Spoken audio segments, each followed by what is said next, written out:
They've finished off 5 years worth of development to get to this AGL product, which allows them to automatically categorize transactions, reconcile bank accounts, and deliver real-time financial insights. I think it's a bit weird that they're already thinking that we can replace the professionals with AI. I mean, it's not proven that way yet. I think there's still quite a way to go.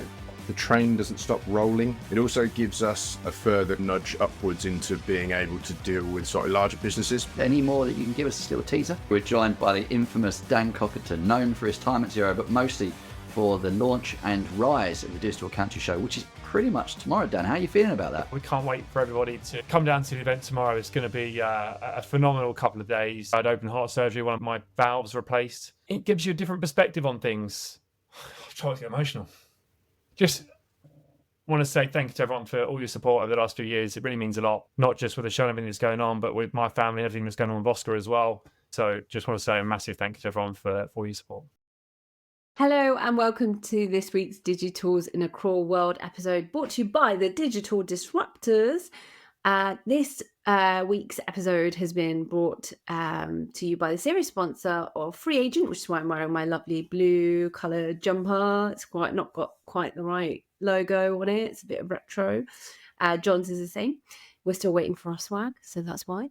And we're also covering in this week's app news a whole host of news from the latest in the accounting tech industry, from Mimo, Oaknorth, iplicit, Digits, Tugger, and a handful of other relevant pieces of news that we think that you might enjoy.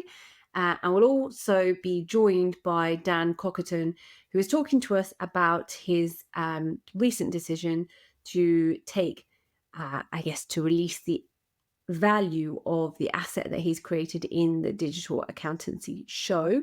For those who know Dan, who's gone on a personal journey for the last few years, both in terms of family and health, and also in terms of the business that he's grown, which is rapidly becoming almost like the cult-like place to be for most accountants in the UK. Before we go any further, I will throw to my lovely co-hosts, Ryan Piercy and John Turing. How are you guys? I'm good, thanks, Indy. Loving the blue. I am not on theme today. I should be. Message me in future. I feel left out. But no, I'm really yeah, that's what it is. I've been excluded. Cheers.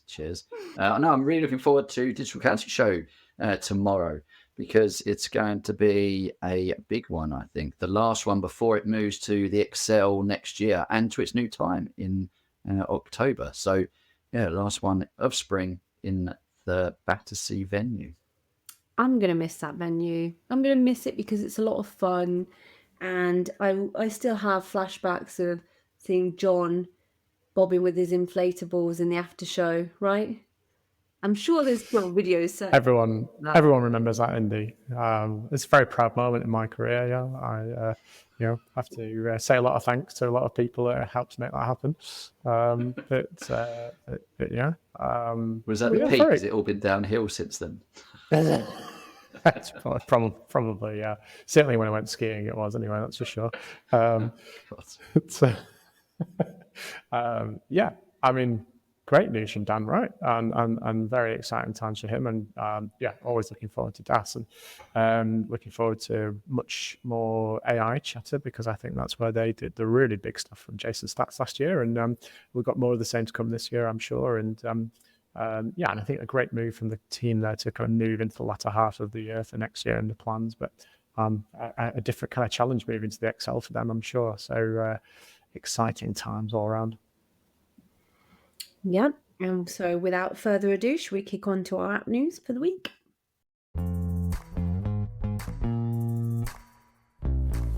Okay, I'm starting off app news today with a fairly big announcement from Digits, who are a US-based artificial intelligence business. And they've formally announced the launch or the release of an AI-driven autonomous general ledger, which they're calling an AGL. So this is the next big acronym we've got to look forward to.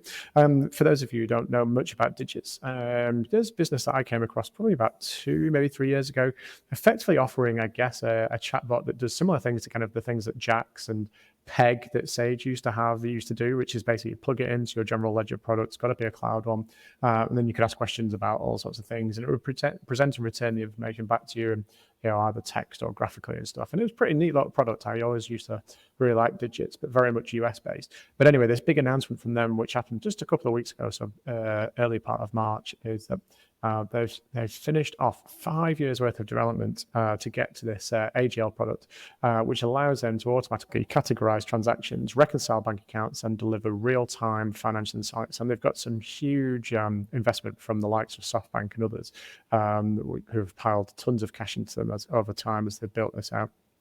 And this announcement was tied in with the signing, if you like, of Craig Walker, who was one of the co-founders and former CTO of Xero, onto the board. So, big moves from Digits, and big move from Craig himself, who sort of said, this is the one to watch now. This is the next phase of how the sort of cloud general ledger is going to be grown and developed. And they've got some really interesting stats out in the press release as well. One of the big things is that they reckon their proprietary models outperform GPT-4o by about 54%, and that they've trained their AI on a data set of more than $825 billion in small business transactions. So that's a pretty sizable chunk of transactions. And and so they're now gunning for the US market at the moment, which I guess is a good play for them given the constraints and challenges that the US market has in terms of people. But I did ask them when they're going to launch in the UK, and they said hopefully soon. So I guess it'll be interesting to see how that mixes up the space with the likes of maybe Genesis and Briefcase and others who are operating in the UK without too much heavy competition at the moment. I like that. Hopefully soon. I think that's what all roadmaps should be. There should be a hopefully soon section. That's where they put all future developments. What I loved was the quote on one of the releases, which really says so much about the US market at the moment. And this is that Siebert says, nobody in Gen Z wants to be an accountant. I mean, that's literally the situation over there. They've got no people because the work-life balance for accountants in the US is horrific. People moaning in the UK, it's a completely different level over in the US. Absolutely. And that's tied into crappy education system and the cost of doing all of that and everything else. And so they've got real problems over there, real problems which I think the AI CPA have not got on top of yet to fix and fundamentally change. Yeah, so I think the fact that Digital launched in the US is probably the right market to do it in. And then, hopefully we'll see them at some point over in the UK. Right, well, pivoting from Digits into a mid-tier finance solution, iplicit have partnered with Gocardless to bring instant payments to their customers. Now, from what I can tell, iplicit have been utilising Gocardless internally for their own finance since 2019. So, 6 years now? And they finally brought it in for them to be powering their own solution, which is, I guess, instant bank pay from the way they label it. So this will be for the one-off payments to replace those high-cost card transactions. And they've chosen to partner with Gocardless, mostly on customer feedback. So their customers were using Gocardless. They wanted to integrate it into their solution, and that's what they've done. And as they're doing a lot of their development around what the customers want and desire. They're focusing a lot of their most recent and upcoming developments on their customers deemed pipeline. I guess it's moved from that some point in the future to now. Is this the next iteration of the IT roadmap? Is that where we're going? Yeah. Even now doesn't mean now, Ryan, of course. You have future, past, and present. That's as much as we're getting. Right. So moving on from iplicit, we've got some news from Mimo, who launched less than a year ago. I mean, it feels like they've been around forever, Mimo. But they've been growing at a substantial rate, and they've raised now $8.5 million to help with that growth, their future development and growth and moving out into the market. That's been led by Malin at Project A, and they're going to be using that to superpower what they've been doing regarding the automation the data capture. So if you weren't sure who Mimo are, it stands for money in, money out. So they've been running their system to collect money on behalf of your customers, and the same way for making payments for your suppliers. And what they have released at the same time as raising the $8.5 million is their Fetch product. Now, other products had Fetch, and they didn't go too well, and so they scrapped them. So it'd be interesting to see what the Mimo Fetch tool will work like, because they're not really giving too much information away on this release. They basically said, it's here, Mimo Fetch, sign up for the beta to find out. Have you heard anything on this part of the product yet, John? No, I haven't, to be honest. I haven't seen the product. I did see Henrik and the team at Fab not so long ago, but I didn't actually get a chance to really talk to them too much about the releases or the fundraise. So I'll have to do that during DAS over the next few days. Cool. They do have the best socks in the business, though, don't they? I'm not sure I've got any Mimo socks. That's something for me to hunt for at DAS. Oh. They're like a classic, like sort of late 80s, early 90s gym sock. Very, very, very trendy. And I guess, congratulations, by the way, to the Mimo team for the fundraise. I guess, Henrik does have a bit of an in, given that he is a VC from a previous life. So I'm sure he knows plenty of players, but it's no mean feat to raise the money nonetheless, and obviously create a product that people want to invest in. So that's, great work by the team there.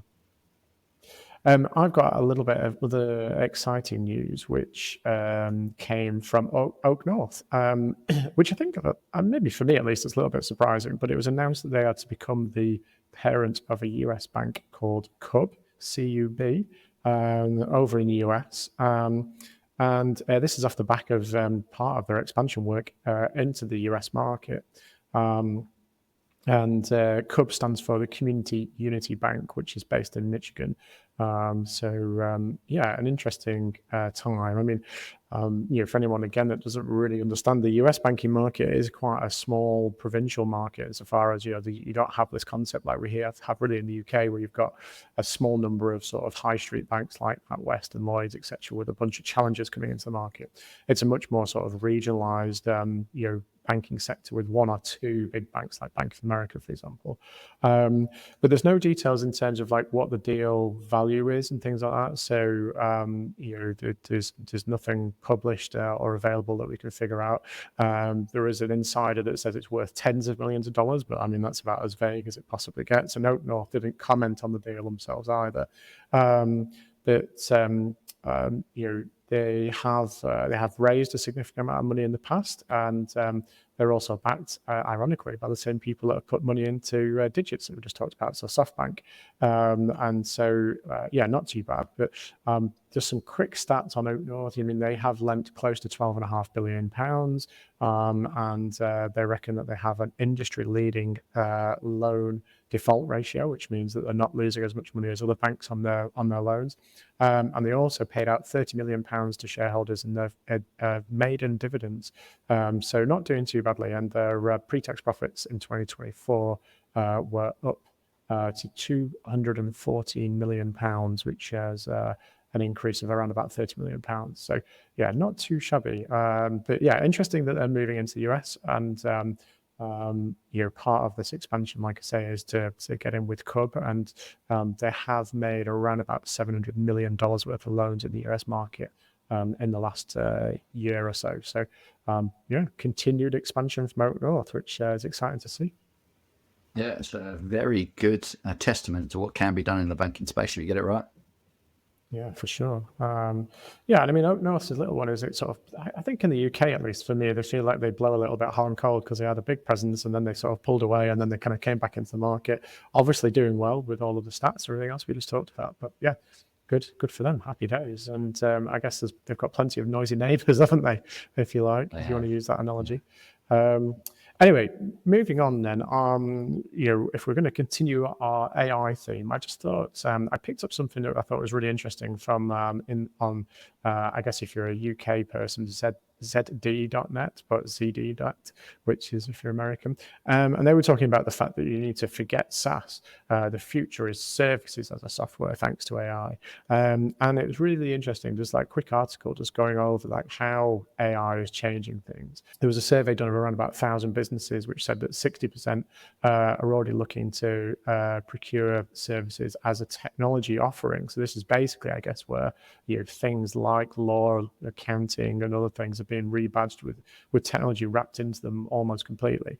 And they're quite happy to replace some or all of their professional services with some form of AI within the next 3 to 5 years. So that kind of ties in quite neatly with my sort of doomsday scenario that I've been selling on the last few talks that I've done. So I'm quite happy to be justified by the news now and the research that's coming out of the market. But I think this is going to be a really interesting challenge for us as accountants in the space, as a consequence, is that, if this is the way that, organizations are thinking about procuring their services, we kind of have to react to this and start to adapt. I think it's a bit weird that they're already thinking that we can replace these professionals with AI. I mean, it's not proven that way yet. I think there's still quite a way to go. Are you thinking that this is just around the corner, John? Well, I mean, I think in some areas, yes. I think there's potentially things that you currently do with some of the technologies out there. I don't think it's particularly coherent. I don't think there's anything recognizable as a brand or a particular single service line that you'd align against. But for sure, there are things that you can do. And I mean, we as a firm are exploring opportunities to look at some of the particular compliance services that we provide and to automate more and more of that using AI. To the point where we've got a couple of proof of concepts that will do a tax return, for example, a personal tax return, albeit very simple, not a complex one, but it's just it's just a start, I guess, of where we would get to, and that's partly down to our own technical capabilities and our willingness to spend time on developing this project. If we're going to start to see that the ability of large language models, in terms of their ability to complete tasks, is going to keep improving at the rate it currently is, which, like I say, doubling in capability every 7 months, then it means where are we now? March. So in October, we're going to be able to do twice as many things as we can now, which is just mind blowing in some respect. It is. We need to come up with a new name for the law. We can't use Moore's law, can we? Maybe it'd be Toon's law. Maybe that's what we need. Toon's law. Do you think that's got a good ring to it? I'm not. I mean, given. It's the first time I've heard you stumble, John. I just think, Toon's law has far too many sort of connotations of like, Tom and Jerry and things like that. And so it's like, some major concerns about our lack of consistency. Hitting each other over the head with very large hammers. All right. Well, I've got something that isn't related to, I guess, endless AI, which is now John's favorite topic after open banking.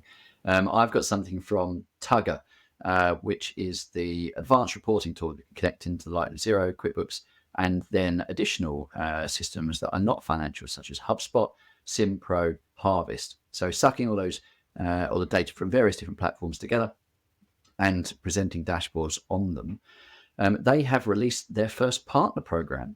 So if you are looking to work with an advanced reporting tool, Tugger is one that you can reach out to now and work out a way to collaboratively work together and deliver an advanced reporting suite for your client. So if you've not explored Tugger before, please do Google Tugger and see what you find. I mean, off the back of that ridiculous advice from Ryan, I mean, one last thing just to round off the news in the theme that we're currently aligning ourselves with, which I thought was particularly relevant for my lovely friend and colleague and everything else that I do the podcast with, which was this incredibly disappointing news that hair transplants are not deemed to be VAT exempt. And well, I know exactly. You may do it now, Ryan, but just think about this. But yeah, so the and apologies right now for this, but this is the accounting web joke. But the bald facts of the case were that the supply of hair transplant surgery to alopecia patients was found to be principally cosmetic rather than medical, and so it was outside the exemption for VAT. So as a result, there is Advanced Hair Technology Limited, which is the business that was trying to sort of figure out which way around the rules work on this, has suffered just shy of £2.5 million worth of VAT and additional penalties as a consequence of £374,000, nearly £375,000, which is quite staggering amounts of money. And this inevitably, given that it's HMRC, is a case that dates all the way back to June 2018. So it's taken, what's that, like 7 years almost to go through the system. So it's taken a long old time to get there. But yeah, there you go, Ryan. I'm afraid, much like private school tuition nowadays, your hair transplants, should you wish to go get them, unless you go to Turkey, like most people seem to do, is going to cost you 20% extra. Unbelievable. I mean, they went after the school fees, then they went after benefits, but I draw the line at coming off after us shiny-headed folk. It's a step too far. Well, you'd be glad to know those solar panels are still 0 rated for installation. So yeah, I don't need those.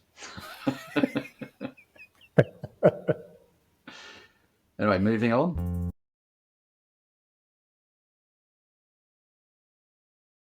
We're back with Tony Stevenson from FreeAgent. My biggest thing, FreeAgent related, is the releases that you've been doing around Digital County Show. So talk me a little bit about those. Yes, so I guess it is the train doesn't stop rolling. We've been quite open about our intentions to make sure that we have got as many, if not all, of the core the core offerings within the sort of ecosystem space, so that when firms are making their decisions about which bookkeeping software that they want to use, that they're not looking at it going, I'd really like to use you guys, but you don't integrate with X, Y, or Z, right? We want to integrate with X, Y, Z, A, B, and C, right? And it's an ongoing project. It doesn't happen overnight, but we're really, really pleased with the progress that we've made. And over the last 18 months or so, we've really got some great names through the gates. It must have been a couple of months ago now, but I talked about on a post on LinkedIn how your app marketplace, app store, integration page, whatever you call it, was very selective, right? You were picking what I would say best in breed and really doing deep integrations rather than having a free for all where people just couldn't work out what they should be doing where, which has happened on some other platforms. So talk it through, I guess, what they are and why. Data and Molino have been around for a good while in our space, and offer forever, basically. Yeah, pretty much since this all stuff started, right? So they were a gap in our offering from a data capture perspective, and the integration that that Data Molino built into us is a really good starting place, in the sense that we've got coverage of most of the key types of transactions that we've got, your bills, your invoices, that kind of stuff. It also gives us a further kind of nudge upwards into being able to deal with slightly larger businesses. So we're very much the micro end of the market, but as we sort of creep into the small space, that's something that continues to evolve. And there's obviously always a kind of ceiling with FreeAgent, but Data Molino gives us that nice kind of like, well, actually, I can use your core bookkeeping tool, but for the larger voluminous data capture requirements, then we can lean on that as a platform and pair those two things together, and be able to carry on as if nothing had ever happened. So we're excited about it. It's good. Yeah, and they've got a product that's been just really good in the marketplace for a long time without singing and dancing about it. So many other brands put a lot of, I guess, money in the brand, the marketing, the kind of channel advertisement, but they've just built a solid product. And I think that it's done really well. It's been around. I'm not sure if it was before Dex, but it's definitely around at about the same time. I remember it was Data Molino, Auto Entry, and Dex that all kind of were fighting at the start before it just went into a crazy world of hundreds of them. Exactly. And I think that it does enable you to push upwards. It's got really good reliability and trust that's built into their product. So really good integration. So look, I know you won't stop there, because this has been a big thing for the last year, building out and adding more integrations. Any more that you can give us, a little teaser? We got a couple of good ones coming. So last year we had a roaring success launching Engager app. and then connect at Countex. So we plan to do similar. Not relaunch the same apps because that would be a bit pointless.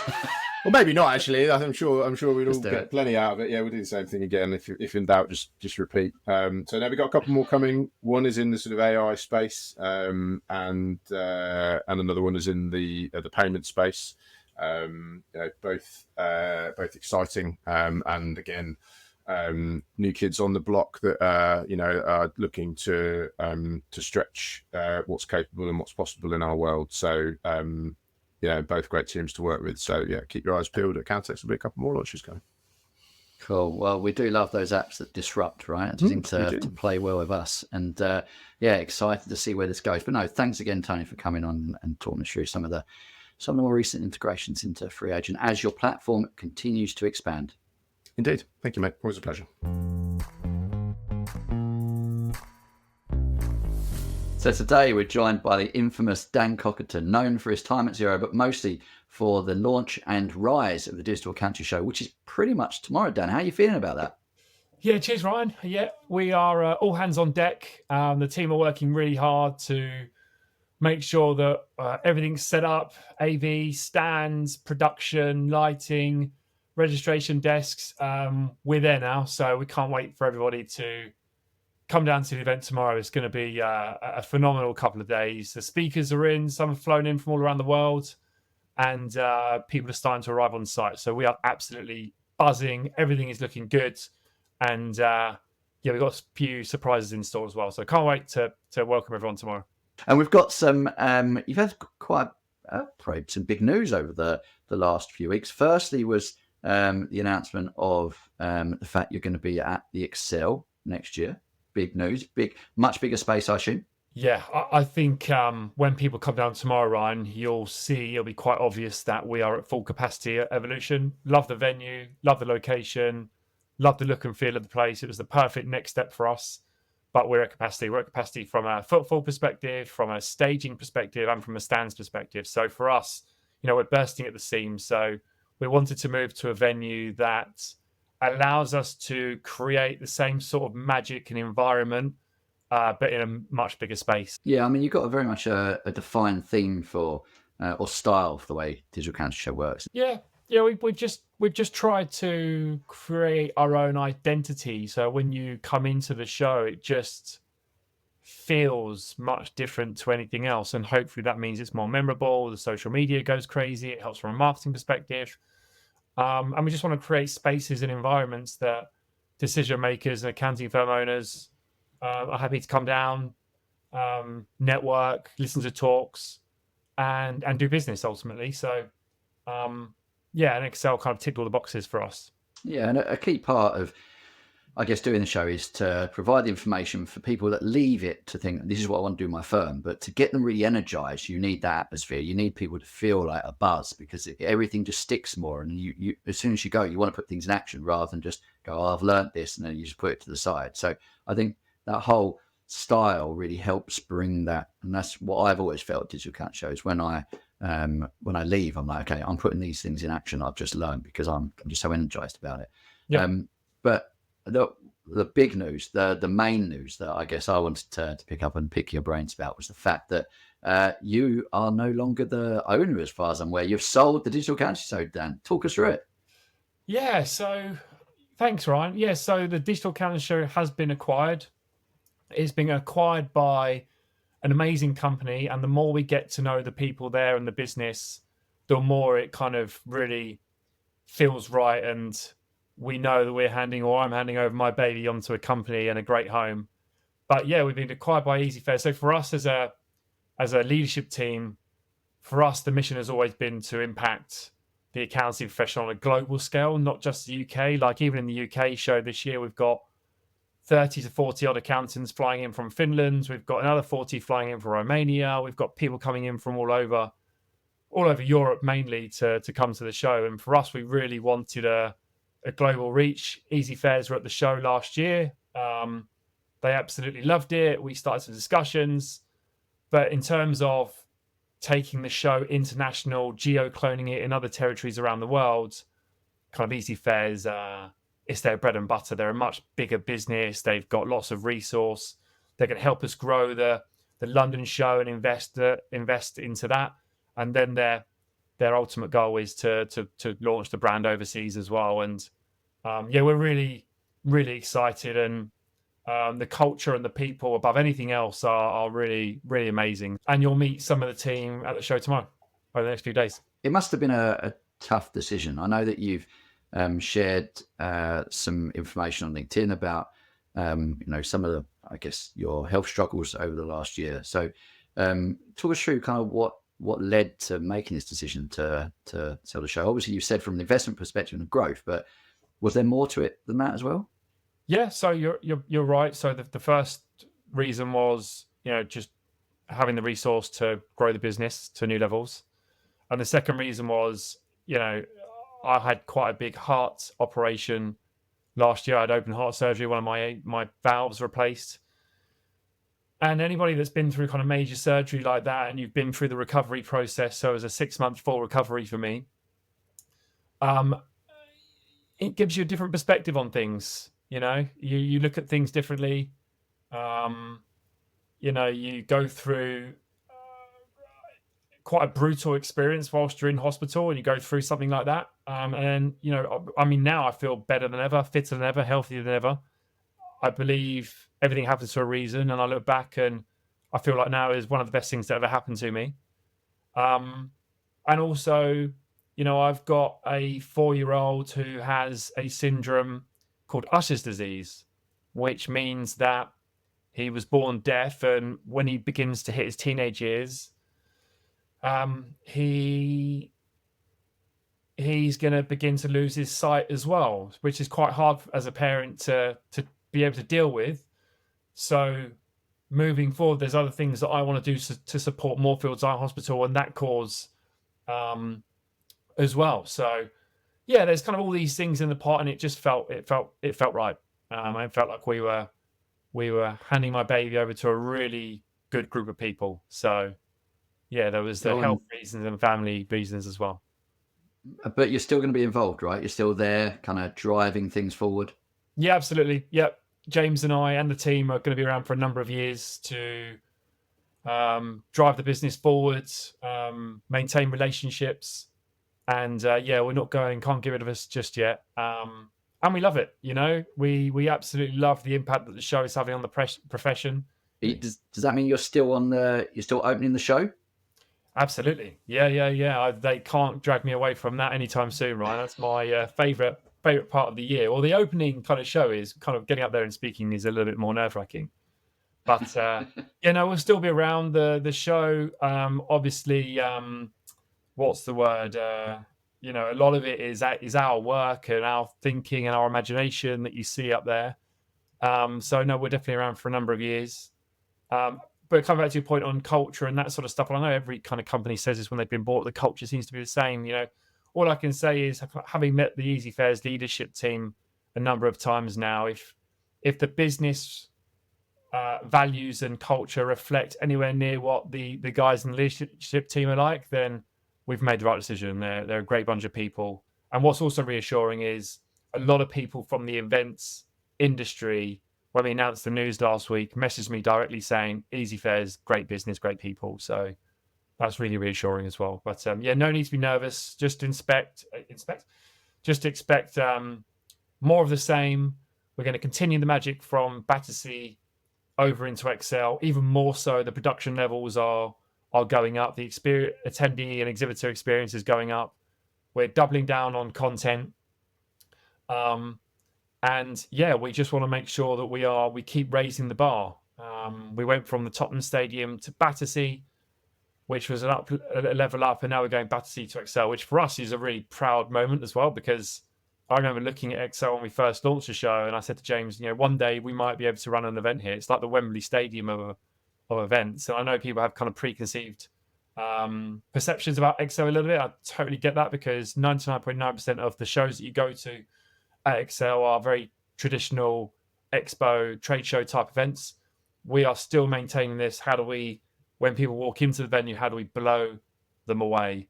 We're not going to lose any of that.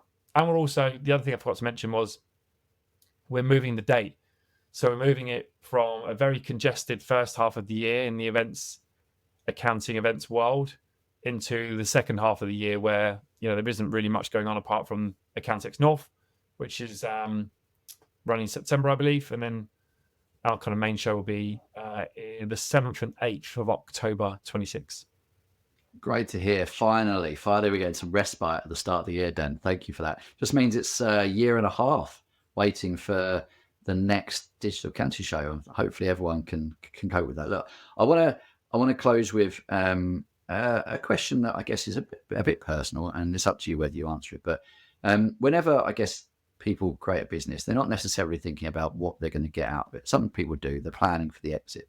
But the main thing I think for everyone is that did you get out of it from a value perspective when you sold what you felt was what you're happy with, what you felt was right for where the show was and what the business was? Do you feel from a financial perspective that, I feel I did okay out of this? Yeah. No, I think everything was fair, Ryan. At the end of the day, that's all you can ask for. I feel like it's fair. I feel like everything that's gone through not just the money side of it, but the overall deal and everything that Easy Fairs want to do, everything feels right. Like I've got no regrets or no worries. Everything feels really, really right. And that's all I can ask for. I've got internal peace, which is a nice thing to have. So yes, the answer is yes. Nice one. Thanks for coming on, Dan. And I'm going to close basically by saying, if you haven't downloaded the app for Digital Accounting Show yet, and you listen to this, please download it. I know that there's going to be a lot that helps you navigate the show in the app. And I'm talking on the first day. So if you listen, please come around and listen to the Digital Disruptors talking. Brilliant. Thanks, Ryan. I just want to say thank you to you. Thank you to everyone listening for your... I'm trying to get emotional. Just want to say thank you to everyone for all your support over the last few years. It really means a lot. Not just with the show and everything that's going on, but with my family and everything that's going on with Oscar as well. It all goes to good causes. So just want to say a massive thank you to everyone for your support. Thanks, Dan. Really appreciate it. Cheers.